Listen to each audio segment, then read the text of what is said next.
Good afternoon, everybody. Welcome to our broadcast. Glad that you are here for it. My name is Ross Schultz. I'm the associate pastor at Our Savior Lutheran Church, and coming to you live for our Live at Lunch feed. As always, you can text in any of your questions to area code 920-215-8175, or you can comment if you're watching the live feed on the comment section there. So just pulling up my app. I created a special number with an app called Text Me, so that I don't get a bunch of text messages to my personal cell phone, and I'm not putting my personal cell phone out on the interwebs or whatever. So that's how I use the text message thing. So yeah, greetings. Hope your holidays stuff and preparatory stuff is going well and getting ready for Thanksgiving coming up in just a week or so. And so hope everything's going well for you, and looking forward to the holidays, specifically as we celebrate Advent and looking forward to the nativity of our Lord, as well as we do an Advent, looking forward to that day and Christ's return, when he shall come and take us all unto himself, and the day of the resurrection. So what I thought we would do today is look at, and you know, I don't know what changes whenever I go to this, whenever I do my like when I open up the app one day, and then it's just like it's different from one day to the next. I don't get that. I don't get why things change and you didn't do anything to change it. So I apologize that there's this big black border where there usually isn't one. And at least I'm tracking, and you can see the flow of what I'm doing on my iPad there. But I don't understand why there's times when that does that and times when it doesn't. I just don't get it. If somebody can explain that to me, I would love to know.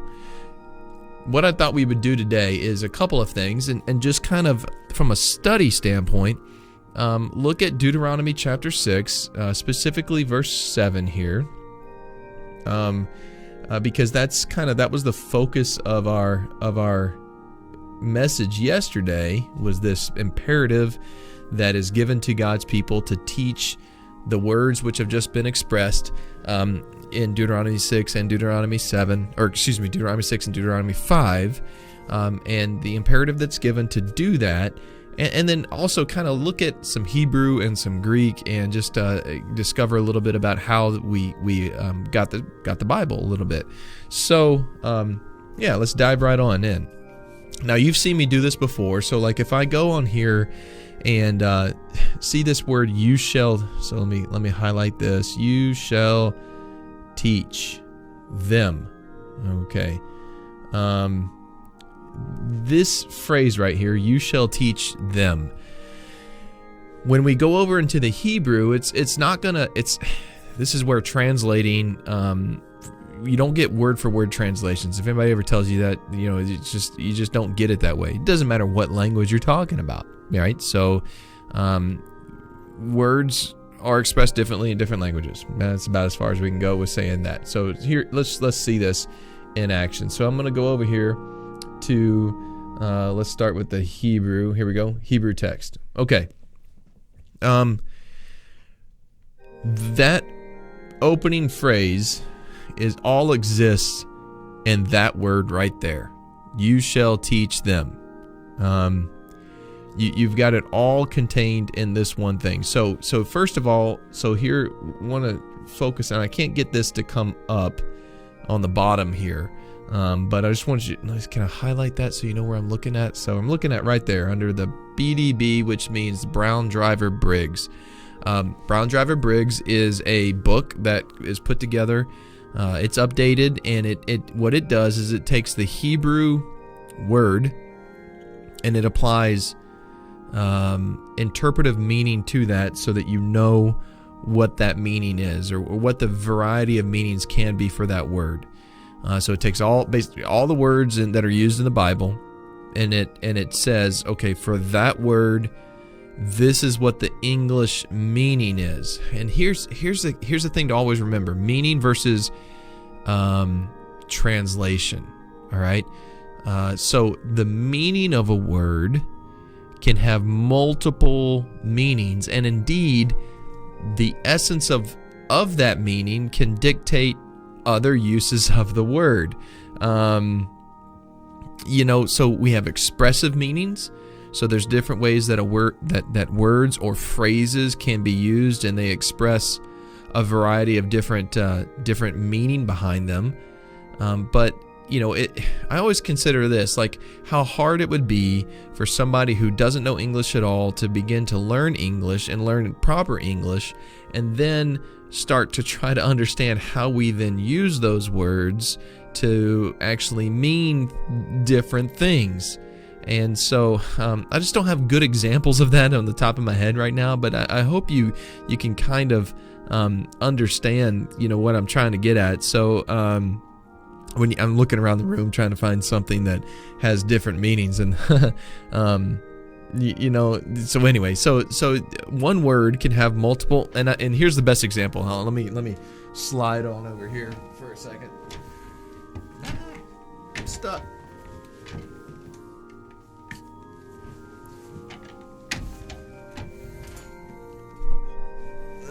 Okay. All right. There. Now we got that out of the way. All right. So you see that?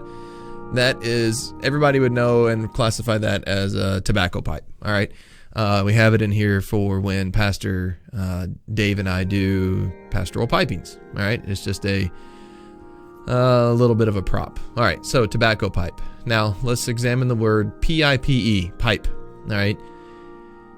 Obviously, that has different meanings, right? So when I say pipe, all right, I could mean like this, okay? It also has a meaning of like piping in inside of a house, like, for all of your plumbing, all right? So it's got a plumbing context to it.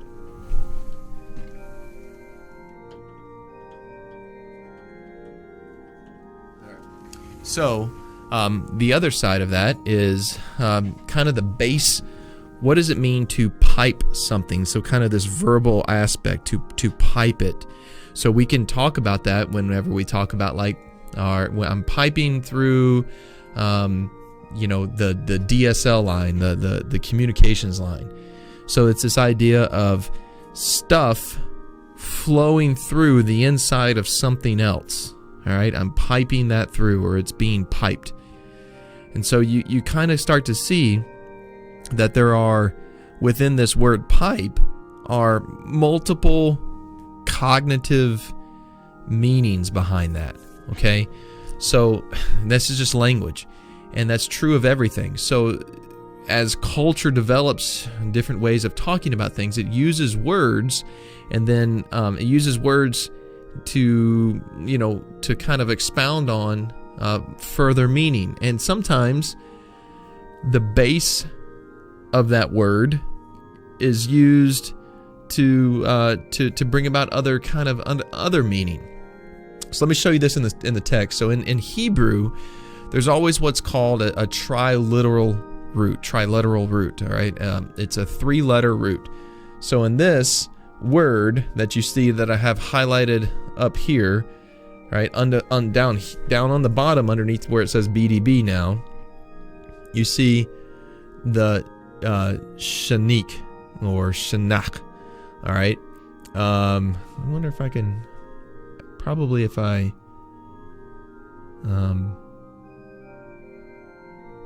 went to something else, if I went to look up and study, it could pronounce it for you. I wonder, should I? Don't mess it all up. Okay. All right. Yeah, I think shin here. Go back.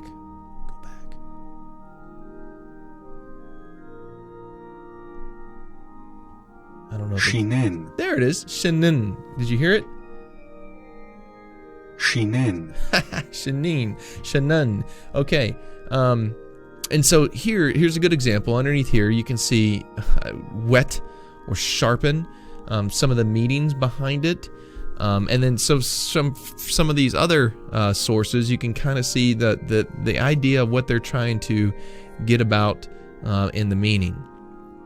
And so it's got this so from the BDB, from the Brown Driver Briggs, it's got this idea to sharpen, which is where we're going to get this word. We're going to get to teach from. Okay, so let me go back over here to our text. Okay, all right.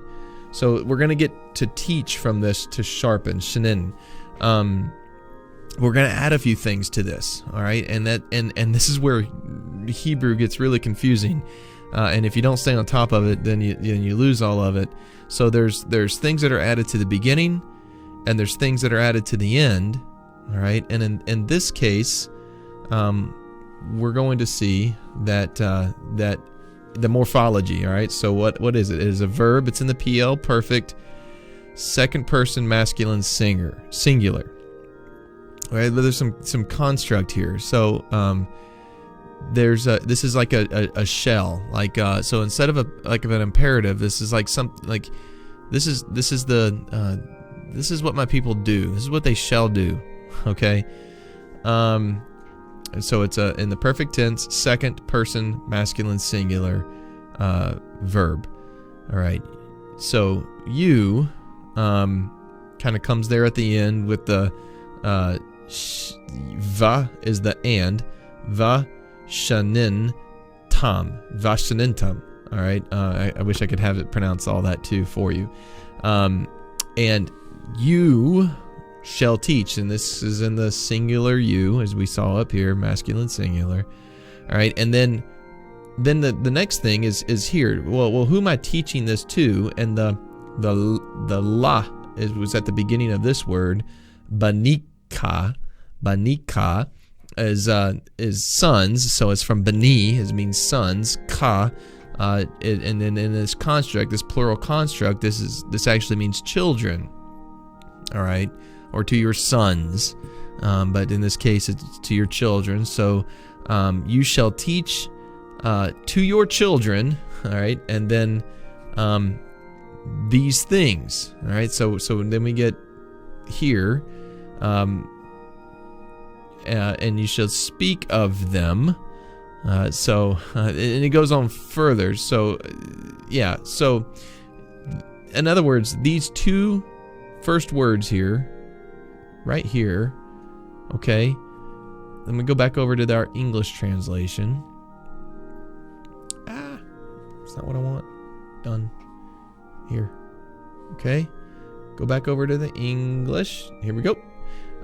Those first two words make up the you shall teach them diligently to your children. So teach and diligently, this comes from this one aspect of what it means to sharpen, to repeat, to do it over and over and over again, all right? So the teach them diligently is a part of the verb that we saw, shnin, all right? So that's kind of just a little bit of kind of how we start translating the Bible. Now here I've got a Hebrew Bible. Let's see, there, okay. This is called the Masoretic text, and yeah, so let's talk about that for a second. So the original books of the Bible, written in Hebrew, mostly, also Aramaic in some cases. They're written on scrolls or parchment of some sort, and sometimes lambskin and things like that. And as you can imagine, as these things are written down, and these are accounts and narratives of God's interaction with his people, we see that they write it down, and then that's not going to last forever unless they carved it in stone. And in some cases in Scripture it says, carve this in stone, and we see that happens sometimes. But when they write these things down, well, then they have to copy it, and copy it, and copy it, and copy it, so we can continue to have it in our midst. And so, as those things are copied, there's a very, very great diligence to making sure that the copy is exactly what the previous one is, The example of the telephone thing is not a good example. So like when you whisper in somebody's ear and they say something else and something else and something else, that's not a good example of what's happening in the scriptures. But with that said, what happens from time to time, as you can imagine, the arduous task of copying all the letters and making sure it's all the exact same thing, is you'll have some variance. And the variance exists when you have two documents of the same text, and you say, well, this one has a little bit different ending than this one. Okay, well, what do I do about that? And so here I'm going to come over to the camera again and show you something. Don't want to roll over my... Okay. So, you see that at the bottom right there. Right there. Okay? So here's the main text. Here's the bottom. Okay. What that is on the bottom is called the textual criticism. And it's in the Hebrew text and in the Greek text. And so what that is okay, when we find multiple documents, and we keep finding them, and this is awesome, when we find multiple documents, then we account for that. All right? There's a variant here. And sometimes that variant shows up multiple times. Sometimes it shows up once. But to do due diligence in having the text, we record those variants and say, okay, there's a place where this is said like this, or this whole verse in some cases is in this one when it's not in this one. And we try to keep those things in balance. Now here's the thing to always remember. The substance of the text, of its teaching, and its overall narrative doesn't change with these variants. In other words, the what is taught and then the end state of the narrative doesn't change with the textual criticism. There's a lot of study we could go into in this, and there's some great videos out there that you can look up about all of this. And I'll probably, maybe I'll try to post it after this at the bottom of this. Actually, I could do this live. Well, and I'm not going to do it live, but I'll post it to the comments section. How about that afterwards? And then there's a great, it's like a 2-hour video of how this whole thing came about. So it's really cool. So both the Old Testament written in Hebrew mainly, the New Testament written in Greek fully, and in those cases, as we see people copy the manuscripts so that others can have them, there's some variants that come up. Okay, that's the variant thing. So up until, like, seriously, up until the after the time of Jesus, when a text was worn out and a new text was copied for something, well, the old text was either buried, in most cases buried, or in some way ceremoniously destroyed. And so we just don't have those old texts. In the 1940s, when we found the Dead Sea Scrolls there in Qumran, that's like the biggest thing, because that brought us from about 1200 AD, give or take, all the way back to the time of Jesus, and all of a sudden in the Hebrew text and what we call the Old Testament, we saw a link of a missing 1200 years, because all these texts were in a lot of cases destroyed, because that's what you did to a religious text as you copied it down. Now we had a link back to all the way to the time of Jesus, and we found that all these things were the same.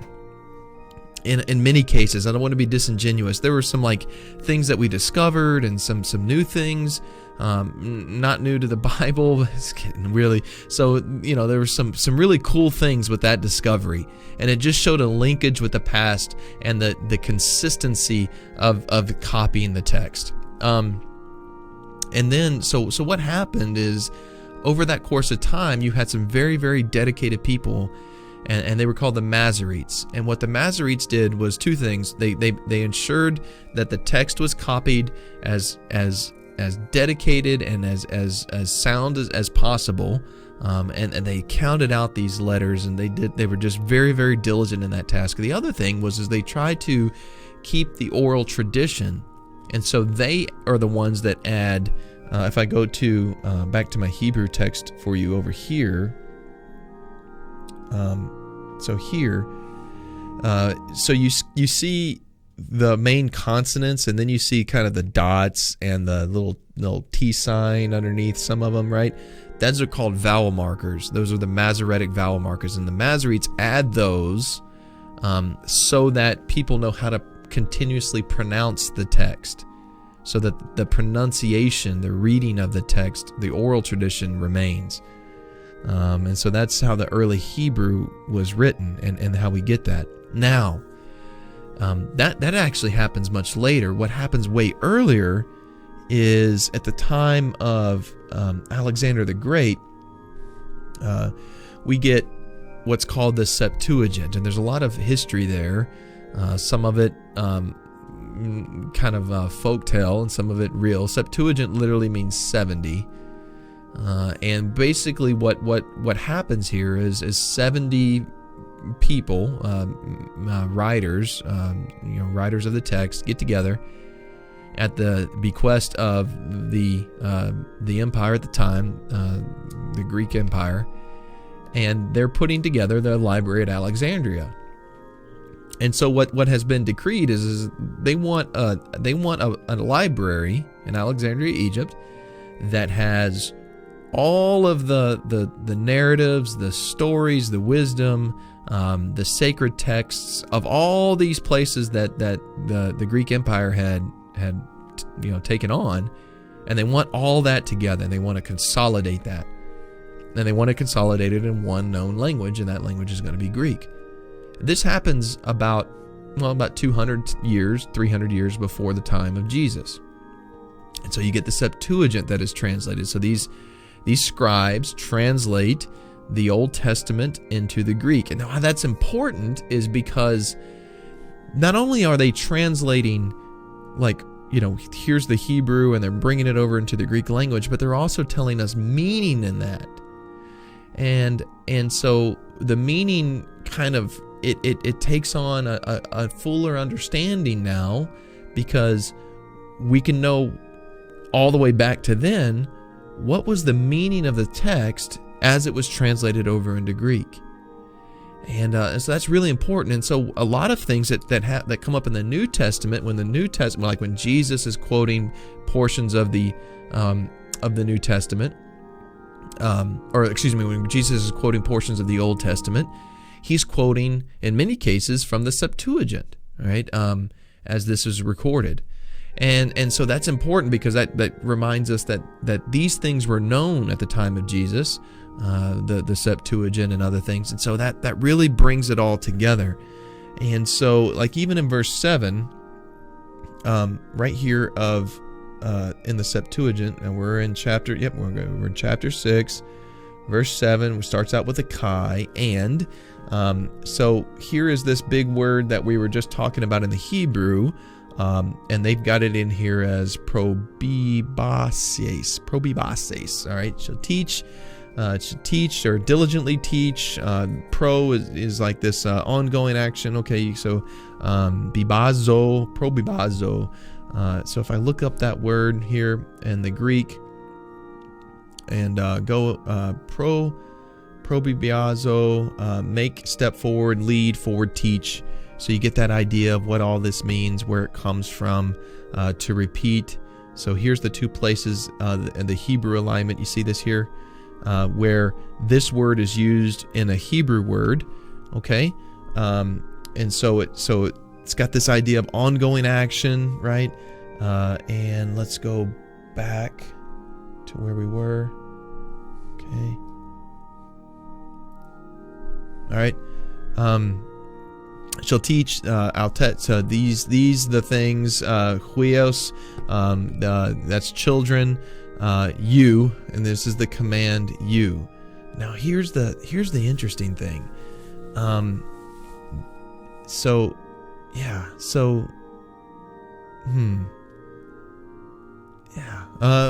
just gonna skip over that. And you shall talk of them when you are in your house. Yeah, so it goes on and on and on and on and on. I'm going to go back up. This is what I really wanted to go into. Verse 4. And let's see here. Verse 4 and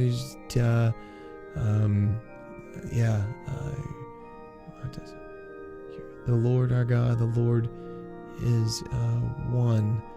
Yeah. Oh, here we go. I'm having to like translate on the fly a little bit. This is a little hard. Theos. Yeah. Anyway, I'm gonna have to come back and do some of this because this is really, I don't go into the Septuagint all that much, and so looking at it, it's just trying to put it all together. But Jesus quotes from the Septuagint, so he quotes from like right here about loving the Lord your God with all your heart, soul, strength, and mind. And so that's where this. So it comes from the Septuagint translation right here.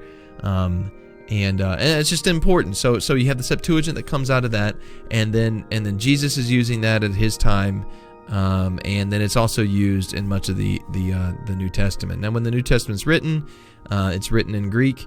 That's the lingua franca. That's the language that is used at the time, and it spans from there on.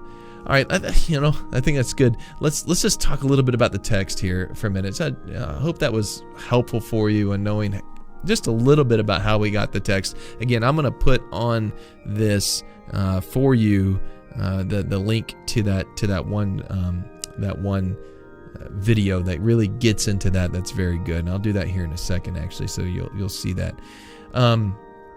So you shall teach them diligently to your children, and shall talk of them when you sit in your house, and when you walk by the way, and when you lie down, and when you rise. Again, these imperatives, if you will, what my people do, these are things that are showing forth what God's people, should continue to do in teaching these things to their children. Interestingly enough, this right here, you shall bind, verse 8, you shall bind them as signs to your frontlets between your eyes. Verse 9, you shall write them in your doorposts. One of the things that was found, in the early church is kind of a way that Christians designated that they were Christians. And that was through different signs, like we call it, a fish, and that was actually one of the signs that people showed that they were Christian. They put that on their, whether it be their doorpost or their house, or they carved it in the rock in front of their house. We still see these things, like in places that Paul wrote to, in some of the churches there that he wrote, like in Ephesus and whatnot. The other symbol that they used, kind of, it was a wagon wheel. It was a wheel, and I wonder if I can show you this. How do I draw quick? Draw. I know my daughter's got some drawing apps on here. Draw. Let's see. Okay. Oops. Okay, let's see. So, yeah, there's the ichthus, right? It means fish, and sometimes you see these letters inside. You might see an S, or you might see like that. Right? These two are the same thing. So the I here, all right, is Jesu, stands for Jesus. The Chi is Christos. The Theta is Theos. Christos is Christ. Theos is God. The Upsilon, and sometimes it's a Y, sometimes it's a U, is Huios for Son.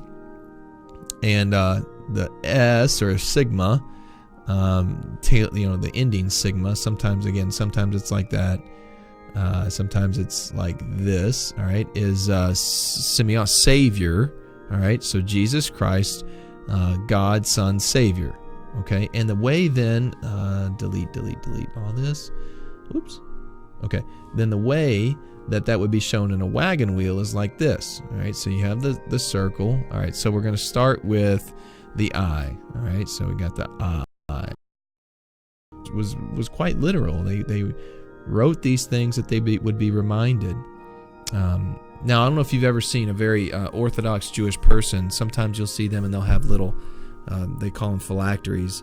It comes from the word that is used as frontlets in the Hebrew. They have those on their forehead, bound to their wrist or to their hand. And inside those boxes, they'll have what's called the Shema here. Shema is from this word here. Hear, O Israel, the Lord your God, the Lord is one. This great confession. And then they might have other words or the 10 Commandments, these types of things. And they're binding them, keeping them ever present to themselves. On just kind of an excursus, one of the things that I said on Sunday that is just something to be reminded of is practicing prayer, practicing your faith at home, isn't just something to do because it's a good idea. Like it does come down to, all right, if I believe this, is it showing forth in what I'm doing in my life? And that's something that's an important part to think about. That whole lex orandi, lex credendi, lex vivendi, right? So, how important is how is my life showing the importance of what I believe? And so that becomes an important part of all of this as well. So I think we'll kind of close it out there, 40 minutes or so. Let me get this video for you. I'm gonna do it right here live. All right. So YouTube, because I know exactly what to look for. Mackie Bible, and here it is. Making of the Bible. Tomorrow 2 hours and 9 minutes of it. So I'm gonna take that. I'm gonna copy. Go back over here to the live stream. Paste.